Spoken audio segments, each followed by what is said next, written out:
ভাই তুমি স্বামী মুক্তি পাবে না। বাস তুমি তোমার স্ত্রীকে বলছো পর্দা করো, নামাজ পড়ো, পর্দা করে না, নামাজ পড়ে না, বাস মুখের দুই একটি কথাবার্তা দিয়ে তাকে ক্ষান্ত করে দিলেন। এখন স্ত্রী দিনের পথে আসতে রাজি না। মেয়েকে বলছেন যে মেয়ে তুমি পর্দা করো, বাহিরে যেও না, এদিক সেদিক যেও না, মেয়ে কথা মানে না, বাস আপনিও আর কোনো খবর নিলেন না। এটা হবে না।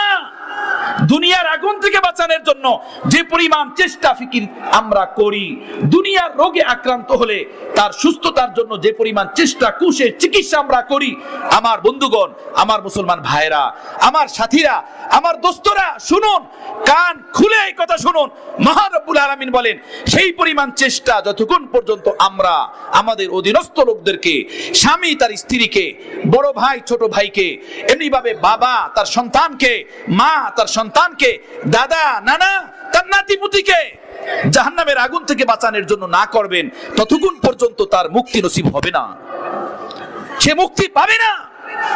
আমার বন্ধুগণ, আমার সন্তানের ক্যারিয়ার সুন্দর হওয়ার জন্য, তার ভবিষ্যৎ সুন্দর হওয়ার জন্য, অট্টালিকা দানানকোটা বানানোর জন্য, সে ভালো একটা চাকরি পাক, ভালো একটা কোম্পানিতে তার চাকরি হোক, সেজন্য আমার সুদূর পরিকল্পিত আমার চিন্তা থাকে, টার্গেট থাকে।